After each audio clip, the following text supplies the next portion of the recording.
আসসালামু আলাইকুম প্রিয় শ্রোতা, আজকে আমরা পবিত্র কোরআনে বর্ণিত একজন নবী হজরত আয়ুব আলাইহিসসালাম সম্পর্কে শুনব, যিনি ছিলেন অতি ধৈর্যশীল এবং সবরকারিণী নবী, যার সম্পর্কে আল্লাহ সুবহানাহু ওয়া তাআলা পবিত্র কোরআনে ইরশাদ করেছেন, নিশ্চয়ই আমি তাকে ধৈর্যশীল পেয়েছি। তিনি ছিলেন উত্তম বান্দা, কেননা তিনি একজন প্রত্যাবর্তনকারী। তো প্রথমেই আমরা হজরত আয়ুব আলাইহিসসালামের বংশ সম্পর্কে জেনে নিই।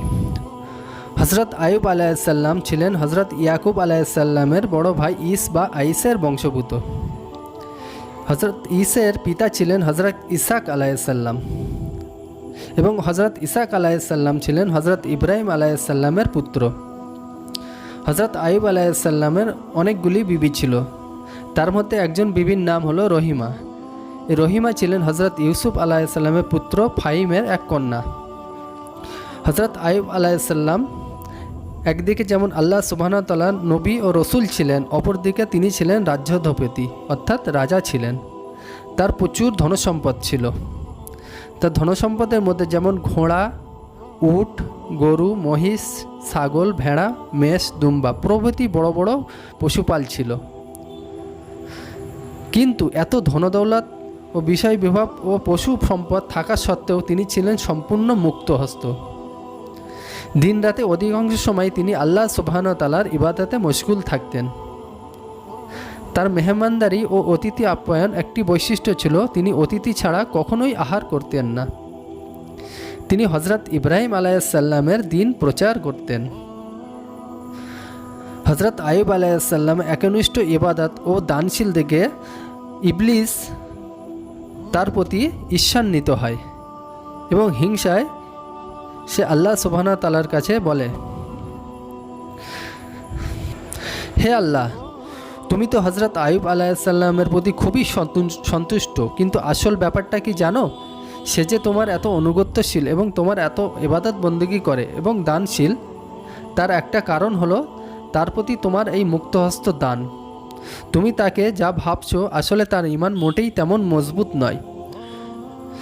তুমি যদি আমার কথা মতো এসব ব্যাপারে একটু কমিয়ে দিয়ে পরীক্ষা করে দেখো, তাহলে নিশ্চয়ই তার ভাওতা তোমার কাছে ধরা পড়ে যেত। তখন আল্লাহ সুবহানাহু ওয়া তাআলা বলেন, হে ইবলিস, তোর ধারণা সম্পূর্ণ ভুল। আমার বান্দা আয়ুব সুখ, শান্তি ও প্রাচুর্যের মধ্যে থেকে আমার যেমন ইবাদত করছে, তার কাছ থেকে সব কিছু কেড়ে নিলেও এবং মহা দুঃখ ক্লেশ দিয়ে তাকে কষ্ট দিলেও সে একইভাবে আমার ইবাদত করবে। তুই তাকে চিনতেই পারিসনি। তখন ইবলিস বলল, তা কিছুতেই নয়। তুমি হজরত আয়ুব আলাইহিসসালামের উপরে আমাকে ক্ষমতা প্রদান করলে আমি নিশ্চয়ই অচিরে তার ঈমান কেড়ে নিয়ে তাকে বেঈমান করে দিতে পারবো। আমি তোমার কাছে এ প্রতিজ্ঞা করছি। আল্লাহ সুবহানাহু ওয়া তাআলা ইবলিসকে বলেন, যা, আমি তোকে আয়ুবের উপর ক্ষমতা প্রদান করলাম। তুই যেভাবে পারিস চেষ্টা করে দেখ আয়ুবের ঈমান বরবাদ করতে পারিস কিনা। কিন্তু আমি জানি তুই প্রাণপণ প্রচেষ্টা চালিয়ে তার ঈমান নষ্ট করা তো দূরের ব্যাপার, একটুও দুর্বলও করতে পারবি না। তখন মানবতার শত্রু অভিশপ্ত ইবলিস দম্বার পাত্র নয়। সে তখনই হজরত আয়ুব আলাইহিসসালামের কাছে উপস্থিত হয়ে দেখল তিনি আল্লাহর উপাসনায় মগ্ন আছেন। সে তাকে কিছু কুপরামর্শ দেবার জন্য দীর্ঘক্ষণ অপেক্ষা করেও কোনো সুযোগ করতে না পেরে বিতৃষ্ণ মনে সেদিনকার মতো সেখান থেকে চলে গেল। কথিত আছে যে আল্লাহ সুবহানাহু ওয়া তাআলার সাথে পাপিষ্ঠ ইবলিসের কথোপকথন ফেরেশতারাও শুনতে পেয়েছিল। তারা ইবলিসের কথাই সমর্থন করে বলেছিল যে, হে মাহবুদ, ইবলিসের কথা যথার্থ। আমাদেরও মনে হয় আয়ুব আলাইহিসসালামের এত সুখ, শান্তি ও ধনসম্পদের কারণেই তিনি আপনার প্রতি এত অনুগত ও ইবাদতগুজার। তার ধনসম্পদ নিয়ে গেলে কিংবা তার সুখ শান্তির বদলে দুঃখ, শোক, ক্লেশে জড়িত করলে নিশ্চয়ই তার এরূপ অনুগত্য ও ইবাদত বন্দেগী থাকবে না। আল্লাহ পাক ইরশাদ করলেন, হে ফেরেশতারা, আমি যা জানি তোমরা তা কিছুই জানো না। হজরত আয়ুব আলাইহিসসালাম সম্পর্কে ফেরেশতাদের এহেন মন্তব্যের পর একদা আল্লাহ সুবহানাহু ওয়া তাআলা হজরত আয়ুবকে জিজ্ঞাসা করলেন, হে আয়ুব, তোমাকে আমি যে সুখ, শান্তি ও ধনসম্পদ দান করেছি, তুমি কি তাই পছন্দ করো নাকি দুঃখ মুসিবত পছন্দ করো? তখন হজরত আয়ুব আলাইহিসসালাম বলেন, হে আমার রব, আমাকে আপনার দেওয়া সুখ শান্তি আরাম আয়েশ ও ধনসম্পদের আমি সামর্থ্য মতো আপনার শকর করে থাকি, কিন্তু আমি এও জানি যে অভাব অভিযোগ এবং দুঃখ কষ্টে ধৈর্য অবলম্বন করার মূল্য অনেক বেশি। কেননা ধৈর্য ধারণকারীকে আপনি অশেষ মর্যাদা দান করে থাকেন। কিন্তু দুর্ভাগ্যক্রমে হোক আর সৌভাগ্যক্রমে হোক আমার তা নসিবে হলো না। আজ পর্যন্ত কোনো একদিনও ধৈর্য অবলম্বন করার কোনো সুযোগই পাইনি। তজন্য আপনার কাছে আমার আরজ, আপনি আমাকে দুঃখ কষ্ট ও বিপদ দিয়ে আমাকে ধৈর্য অবলম্বন করার তৌফিক ও সুযোগ দান করুন। এখন আল্লাহ সুবহানাহু ওয়া তাআলা হযরত আইয়ুব আলাইহিসসালামের প্রার্থনার কারণে হোক বা ইবলিসকে প্রত্যত্ত অসীম ক্ষমতার প্রভাবেই হোক, কিছুদিনের মধ্যে হযরত আইয়ুব আলাইহিসসালামের উপরে একের পর এক কঠিন থেকে কঠিনতর বিপদ অপতিত হতে লাগলো। একদা হঠাৎ একদিক থেকে আগুন বিদ্যুৎ বেগে ছুটে এসে হযরত আইয়ুব আলাইহিসসালামের বিচরণরত সকল ছাগল, ভেড়া, মেষ প্রভৃতি ছোট ছোট পশুর পালসমূহ পুড়িয়ে ধ্বংস করে দিয়ে গেল। তখন দলে দলে লোক এসে তাকে খবর দিল, হে আল্লাহর নবী, আপনার পশুপালের মধ্যে ছোট ছোট পশুসমূহ আগুনে জ্বলে ভস্মীভূত হয়েছে। সংবাদ শুনে হযরত আইয়ুব আলাইহিসসালাম বলেন, আমার এখন আর কি করার আছে বলো, যার মাল তিনি স্বেচ্ছায় নিয়ে গেছেন, এতে আমি খুশি ছাড়া অখুশি হতে পারি না। এ ঘটনার অল্প কয়েকদিন পর একদল লোক অতিশয় ব্যস্তন্যস্ত হয়ে দৌড়াতে দৌড়াতে এসে হযরত আইয়ুব আলাইহিসসালামকে বলল, হে আইয়ুব, আপনার এক ভয়াবহ ঘটনা সচক্ষে দেখেছি। আপনার গরু, ঘোড়া, উট প্রভৃতি বৃহৎ শ্রেণী পশুসমূহ হঠাৎ এক গায়েবী আগুন এসে জ্বলে উঠে সব জ্বলিয়ে ভস্ম করে দিয়েছে। এ সংবাদ শ্রবণতে হযরত আইয়ুব আলাইহিসসালাম বলেন, তাতে আমার কি হয়েছে? ওগুলো প্রকৃত মালিক তো আমি ছিলাম না। আল্লাহ পাক কিছুদিনের জন্য এগুলোকে আমার দায়িত্বে রেখেছিলেন, আবার স্বয়ং তারই মর্জিতে তা ধ্বংস হয়ে গিয়েছে। এ কারণে আমার দুঃখিত বা ব্যথিত হওয়ার কি আছে? একথা বলে তিনি অতি স্বাভাবিকভাবে স্বীয় ইবাদত বন্দেগীতে মনোযোগ দিলেন। তার ভিতরে সামান্যতম বিচলিত পরিলক্ষিত হলো না। এ ঘটনা অল্প কিছুদিন পরে হঠাৎ অগ্নিসংযোগে হযরত আইয়ুব আলাইহিসসালামের রাজপ্রাসাদের সমস্ত মাল ও মূল্যবান দ্রব্যাদি জ্বলে পুড়ে ছাই হয়ে গেল। প্রাসাদ কক্ষগুলিতে আর কোনো কিছুই বাকি রইল না। অনুচরগণ উদ্ধশ্বাসে দৌড়ে গিয়ে রাজদরবারে অবস্থানরত হযরত আইয়ুব আলাইহিসসালামের কাছে এ ঘটনা বর্ণনা করল। শুনে হযরত আইয়ুব আলাইহিসসালাম বলেন, আলহামদুলিল্লাহ, আল্লাহ পাক বান্দার জন্য যাহা কিছু করে থাকেন তার মধ্যেই কল্যাণ নিহিত। সুতরাং আমি এ ঘটনার জন্য আল্লাহর দরবারে অসংখ্য শুকরিয়া আদায় করছি। আর একদিন এর চেয়ে মারাত্মক একটি ঘটনা ঘটে গেল। হযরত আইয়ুব আলাইহিসসালামের 4 পুত্র এবং 3 কন্যা বিদ্যালয় গৃহে পাঠরত ছিল। বিদ্যালয়ের শিক্ষক বাইরে কোনো কার্যকলাপের জন্য গিয়েছিলেন। তিনি ফিরে এসে দেখলেন বিদ্যালয় গৃহটি ধসে পড়ে গিয়েছে এবং হযরত আইয়ুব আলাইহিসসালামের 7 সন্তানই ছাদের নিচে পড়ে প্রাণত্যাগ করেছে। এই মর্মান্তিক ঘটনার কথা বিদ্যালয়ের শিক্ষক সাথে সাথে গিয়ে হযরত আইয়ুব আলাইহিসসালামকে জানালেন। হযরত আইয়ুব আলাইহিসসালাম ঘটনা শুনে তিনি বললেন, আল্লাহর মর্জি, যা ছিল তাই হয়েছে, এতে আমার কিছুর করার নেই। আর আল্লাহ পাক কখনো তার বান্দার কোনো অমঙ্গল করেন না। আমার সন্তানরা এভাবে মৃত্যুবরণ করে শাহাদাতের দরজা প্রাপ্ত হয়েছে। এরূপ খুশনসিব অর্জন করা শত ইচ্ছা থাকা সত্ত্বেও আল্লাহর মর্জি ছাড়া সম্ভব হয় না। অথচ আল্লাহ সুবহানাহু ওয়া তাআলা আমাকে সেই মহা সৌভাগ্য দান করলেন। এজন্য আল্লাহর দরবারে শুকরিয়া জ্ঞাপন করছি। এভাবে হযরত আইয়ুব আলাইহিসসালামের প্রতি যত ধরনের বিপদ এবং দুর্ঘটনা আসলো, সব ক্ষেত্রেই তিনি ধৈর্যের পরাকাষ্ঠা দেখালেন এবং এতে মঙ্গল নিহিত রয়েছে এ কথার প্রতি ইয়াকিন রেখে প্রতিটি ক্ষেত্রে আল্লাহর দরবারে শুকরিয়া আদায় করতে থাকলেন। একে একে ধনসম্পদ, বিষয় সম্পত্তি সব কিছুই হযরত আইয়ুব আলাইহিসসালামের কাছ থেকে চলে গেল। ফলে সঙ্গত কারণে তার কাছ থেকে থাকা যে কর্মকর্তা, কর্মচারী, সহচর, অনুচর, লোকলস্কর একে একে সকলেই বিদায় গ্রহণ করল। এমনই অবস্থায় তখন তার সন্তানেরাও মর্মাহতভাবে মৃত্যুবরণ করল। তখন তিনি দুনিয়ার বুকে সব কিছু হারিয়ে একেবারে রিক্ত হয়ে গেলেন। কিন্তু তখনও তিনি মহান স্রষ্টা আল্লাহর প্রতি কোনোরূপ ক্ষোভ, অভিমান বা বিরক্তি প্রকাশ না করে আরও অধিক পরিমাণে আল্লাহ সুবহানাহু ওয়া তাআলার ইবাদতে মগ্ন হলেন। তার একান্ত অনুগত ও অনুরক্ত বিবিরা স্বামীর এই দুঃখজনক অবস্থা এবং বিশেষভাবে সন্তানদের অকাল প্রাণত্যাগের ফলে বিষণ্ণ হয়ে একে একে হযরত আইয়ুব আলাইহিসসালামের কাছ থেকে বিদায় গ্রহণ করলেন। হযরত আইয়ুব আলাইহিসসালাম তাদেরকে যে কোনো মর্জির উপরে সবর এবং রাজি থাকার জন্য উপদেশ ও নসিহত করতে লাগলেন। ইতোমধ্যে এত সব বিপদের পরেও আরও একটি মহা বিপদ সূচনা হলো। প্রথমে হযরত আইয়ুব আলাইহিসসালামের পায়ের নিচে একটি ক্ষুদ্র ফোস্কার মতো দেখা গেল। 2-1 দিনের মধ্যে তা ফেটে একটি ঘায়ের সৃষ্টি হলো। তারপরই তার সর্বদেহে ক্ষত ছড়িয়ে পড়ল। এ রোগটার নাম ছিল ভয়ঙ্কর কুষ্টি ব্যাধি। কয়েকদিনের মধ্যে তার সব দেহের চামড়া ও গোস্ত পচন ধরতে লাগলো। অনবরত দুর্গন্ধ নির্গত হতে লাগলো তার দেহ হতে। এ অবস্থা দেখে তার স্ত্রীদের মধ্যে একমাত্র বিবি রহিমা ছাড়া আর সবাই তাকে ফেলে চলে গেল। কিন্তু বিবি রহিমা ছিলেন অদ্বিতীয়া ও পতিপ্রাণা রমণী। তিনি যেমনই পরম ধার্মিকা রমণী ছিলেন, তেমনি স্বামী সেবাতেও সে যুগের সারা জগতের বুকে তার তুলনাই ছিল না। হযরত আইয়ুব আলাইহিসসালামের এই চরম দুর্দিনে একে একে সকলেই যখন তারকে ছেড়ে চলে গেল, তখন একমাত্র বিবি রহিমাই তার কাছে থেকে গেলেন এবং যথাসাধ্য তার খিদমতে আত্মনিয়োগ করলেন। হযরত আইয়ুব আলাইহিসসালাম তাকে বলেন, রহিমা, সকলেই তো চলে গেছে, একা তুমি আর রইলে কেন? জবাবে বিবি রহিমা বলেন, হে আমার প্রিয় স্বামী, সাধ্যের নারীর স্থান স্বামী ছাড়া আর কোথায় বলুন? একমাত্র স্বামীর যত্ন সেবাই তার কাম্য। বিবি রহিমার কথা শুনে হযরত আইয়ুব আলাইহিসসালামের মন চরম অবস্থার ভিতরে আনন্দ ভরে গেল। তার অন্তর থেকে একটি দোয়ার ধ্বনি আপনা হতে উচ্চারিত হলো, রহিমা, আল্লাহ তোমার কল্যাণ করুন। হযরত আইয়ুব আলাইহিসসালামের পচা ও গলিত শরীর হতে এমন ভীষণ দুর্গন্ধ বের হতে লাগলো যে স্থানীয় বায়ু পর্যন্ত দুর্গন্ধময় হয়ে গেল। দেশের জনগণ রোগাক্রান্ত হয়ে পড়া আশঙ্কায় রহিমাকে বলল, হে রহিমা, তুমি শীঘ্র একে নিয়ে লোকালয় পরিত্যাগ করো।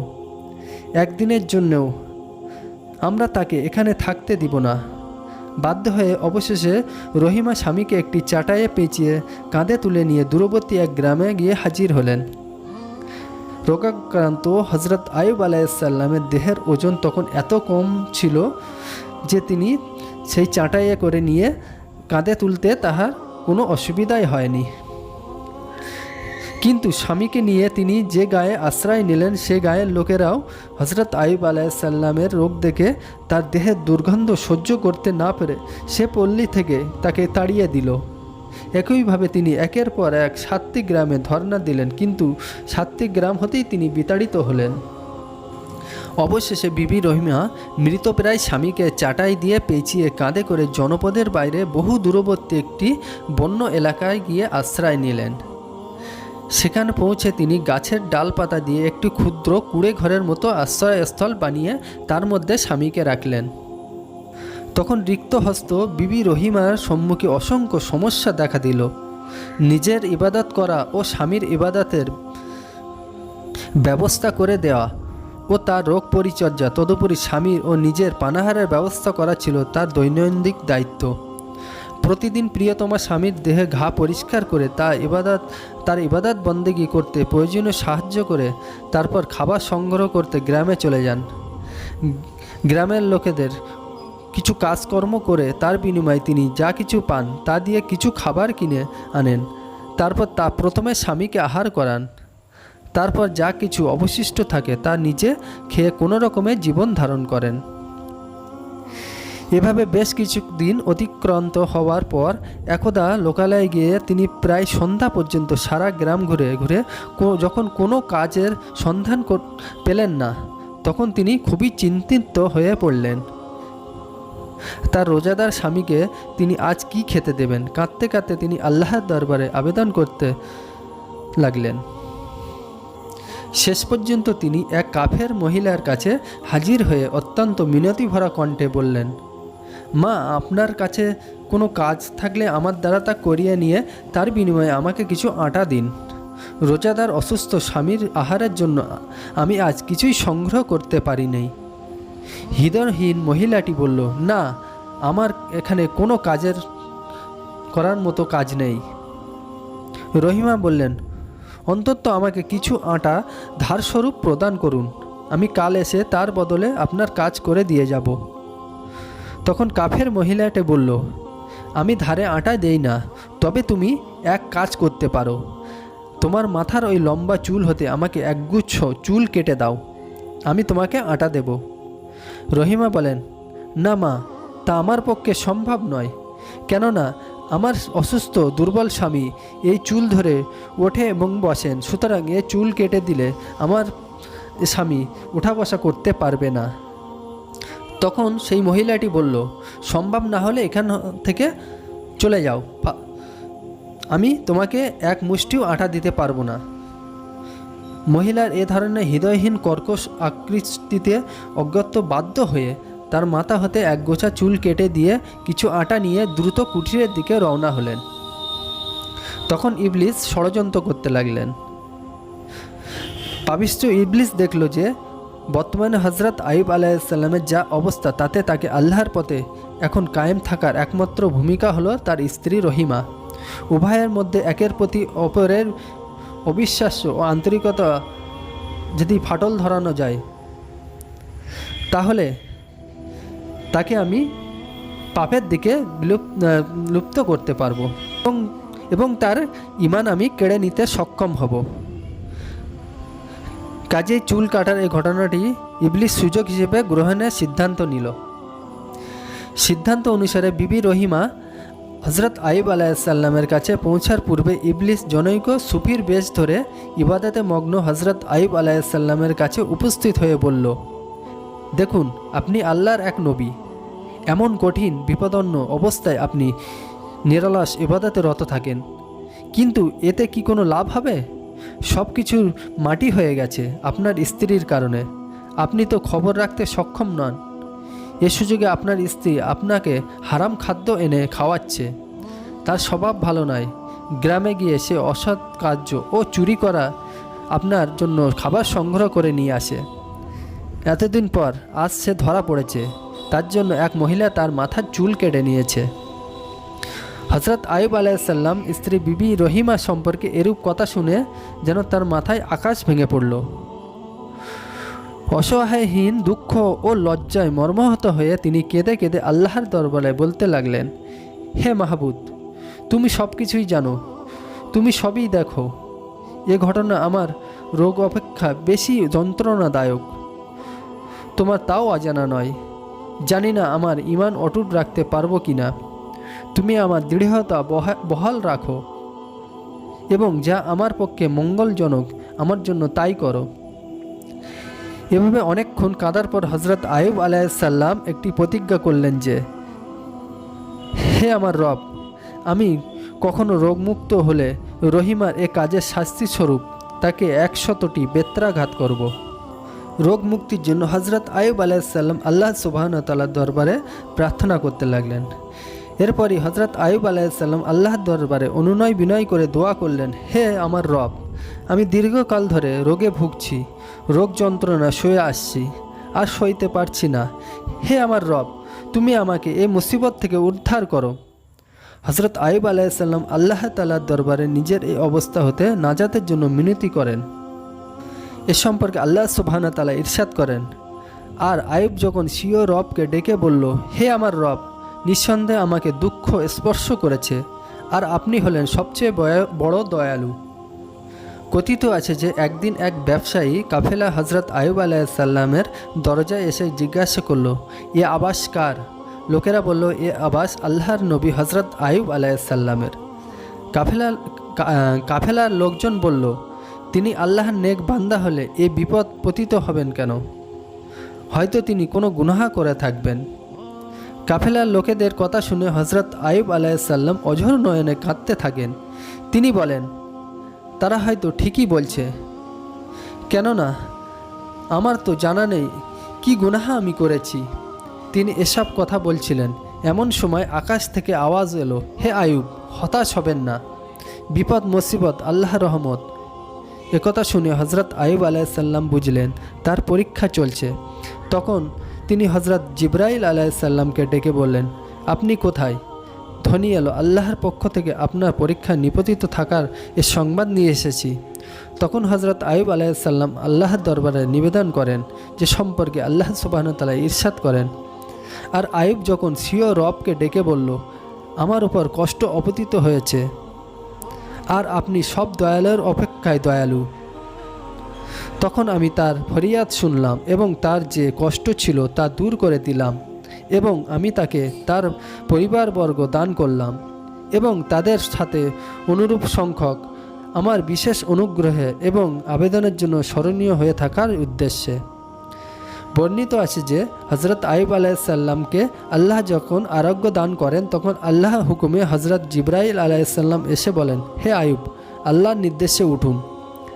আল্লাহ আপনার প্রতি দয়া করেছেন এবং আপনার চিন্তা দূর করেছেন। তিনি বলেন, জিবরাইল, আমি উঠব কিভাবে? আমার দেহে সামান্যতম শক্তি বাকি নেই। এ সম্পর্কে আল্লাহ সুবহানাহু ওয়া তাআলা ইরশাদ করেন, আপনি পদাঘাত করুন, এটি গোসল করার শীতল পানি ঝর্ণা।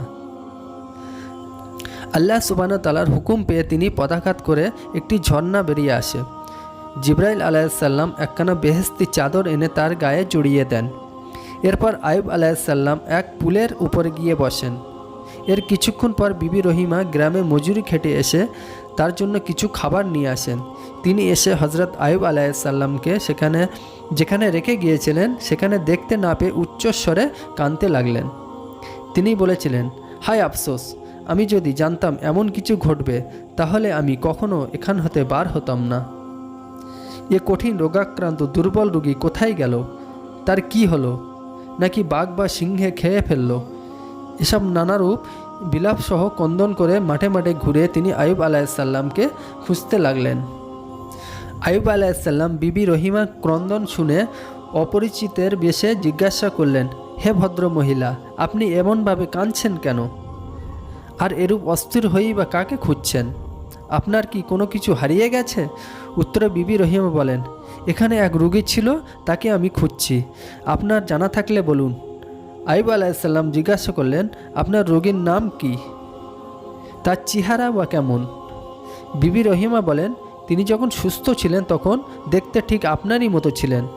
পরে তার অবস্থা এমন দাঁড়ায় যে রোগজনিত দুর্বল, তিনি নড়াচড়া পর্যন্ত করতে পারতেন না। দিনের সূর্য তার পদদেশে উত্তপ্ত হয়ে তার দেহের মাংস চামড়া পচে গলে পোকা পড়ত। এবার হজরত আইয়ুব আলাইহিসসালাম বলেন, আমি তোমার সেই অসম্মৃত ব্যক্তি, আমাকে কি তুমি চিনতে পারছো? তখন বিবি রহিমা একটু চিন্তা করে তাকে চিনে ফেললেন। তার আকার আকৃতি সম্পূর্ণ পরিবর্তিত হয়ে গেছে। পরিচয় পেয়ে বিবি রহিমা জিজ্ঞাসা করলেন, হে আল্লাহর নবী, আপনি কিভাবে এমন হলেন? তখন আইয়ুব আলাইহিসসালাম তার রোগ মুক্তির কাহিনী বিবি রহিমাকে শোনান। সব শুনে বিবি রহিমা আল্লাহর শুকরিয়া আদায় করেন। অতঃপর উভয়ে শীঘ্রই প্রত্যাবর্তন করেন। পরে ছাদ চাপা পড়ে যাওয়া যেসব সন্তান তার মৃত্যুবরণ করেছিল, আল্লাহ সুবহানাহু ওয়া তাআলা তাদেরকে সবাইকে পুনর্জীবিত করে এবং যে সম্পদ নষ্ট হয়ে গিয়েছিল সবই আল্লাহ তাকে ফেরেশতা মারফত ফিরিয়ে দেন। তফসির গ্রন্থেতে রয়েছে, আল্লাহ তাআলা দুনিয়ার জীবনে সর্বাধিক থেকে তাকে পরিতৃপ্ত রেখেছিলেন। শস্য ক্ষেত, চতুষ্পদ জন্তু এবং গোলামবাদীর খাত থেকে তার প্রচুর অর্থ উপার্জিত হতো। সন্তান সন্তাদি জীবন সঙ্গিনী সব দিক দিয়ে তিনি পরিতৃপ্ত ও অত্যন্ত কৃতজ্ঞচিত্ত ছিলেন, কেননা তিনি ছিলেন ধৈর্যশীল এবং সবরকারিণী। সুখ সম্পদে ধৈর্য ধারণ করা এবং বিপদ আপদে ধৈর্য ধারণ করা হলো মুমিন বান্দাদের আল্লাহ সুবহানাহু ওয়া তাআলা এভাবেই দান করেন। এ সম্পর্কে আল্লাহ সুবহানাহু ওয়া তাআলা ইরশাদ করেন, এবং আমি তাকে তার পরিবারবর্গ দান করলাম আর তাদের সাথে সমান সংখ্যক আরও দিলাম। সিও রহমতে এবং জ্ঞানীদের জন্য এর মাধ্যমে উপদেশ আছে। মহান আল্লাহ সুবহানাহু ওয়া তাআলা অপর কৃপায় সুস্থতা লাভের পর তিনি তার কওমকে আল্লাহর দিকে আহ্বান জানাতে থাকেন, তাদেরকে শরিয়াত শেখান। বিবি রহিমাকে বেত্রাঘাত করবেন বলে রোগাক্রান্ত অবস্থায় যে কসম করেছিলেন, এখন তা পূর্ণ করতে চাইলেন। আল্লাহর হুকুমে জিব্রাইল আলাইসাল্লাম এসে তাকে এ কাজ থেকে বিরত থাকতে বললেন। হজরত জিব্রাইল আলাইসাল্লাম বলেন, হে আয়ুব, রহিমা শাস্তিযোগ্য নয়, কাজে তাকে কষ্ট দেবেন না। আপনার দুর্দিনে সব স্ত্রী আপনাকে ছেড়ে চলে গিয়েছিল, একমাত্র বিবি রহিমাই আপনার শুশ্রূষা নিয়োজিত ছিল, কাজে তাকে প্রাণপ্রিয় জীবনসঙ্গিনী রূপে গ্রহণ করুন। তিনি যেমন আপনার সুখ সম্পদে সমভোগী ছিলেন, তেমনি আপনার দুরবস্থার দিনও আপনার সমব্যথী হয়েছিলেন। জিব্রাইল আলাইসাল্লামের কথা শুনে হজরত আইয়ুব আলাইসাল্লাম বলেন, আমি তো কসম করেছিলাম সুস্থ হলে রহিমাকে 100 বেত্রাঘাত করব। তখন জিব্রাইল আলাইসাল্লাম বলেন, তবে গমের 100 ছড়া একত্র করে তা দিয়ে একবার আঘাত করুন, এতেই আপনার কসম পূর্ণ হয়ে যাবে। কসম অপূর্ণ রাখা গুনাহ, আপনি গুনাহগার হবেন না। এ সম্পর্কে আল্লাহ সুবহানাহু ওয়া তাআলা ইরশাদ করেন, এবং আমি আপন হস্তে এক মুষ্টি শলকা নিন এবং তা দিয়ে তাকে একবার মারুন, আর কসম ভাঙবেন না। নিশ্চয়ই আমি তাকে ধৈর্যশীল পেয়েছি। তিনি ছিলেন উত্তম বান্দা, কেননা তিনি প্রত্যাবর্তনকারী। হজরত আইয়ুব আলাইহিসসালামের আয়ুকাল সম্পর্কে অনেক গ্রন্থে এরূপ বর্ণিত আছে যে তিনি দুনিয়াতে সর্বমোট 140 বছর জীবিত ছিলেন। তন্মধ্যে রোগ ভোগ করেছেন মোটে 18 বছর। রোগমুক্ত হওয়ার পর তিনি পূর্ণদমে 40 বছর পর্যন্ত দেশ ও দেশের চতুষ্পাশে দিন প্রচার করেন। এরপর তিনি ইন্তেকাল করেন। অন্য গ্রন্থে বর্ণিত আছে যে হজরত আইয়ুব আলাইহিসসালাম নবুয়ত লাভের পর মোট 48 বছর জীবিত ছিলেন। তন্মধ্যে 18 বছর অতীত হয়েছিল তার রুগ্ন অবস্থায়, এবং রোগ থেকে আরোগ্য লাভ করে তিনি মোট 30 বছর ধর্ম প্রচার করেছিলেন। তো শ্রোতা, আজকে আমরা হজরত আইয়ুব আলাইহিসসালামের জীবন কাহিনী শুনলাম। যদি বলতে গিয়ে কোনো ভুল ত্রুটি হয়ে থাকে আমাকে ক্ষমা করবেন এবং আমার জন্য দোয়া করবেন। আসসালামু আলাইকুম আ রহমতুল্লাহি ওয়া বারাকাতুহু। সবাই ভালো থাকবেন।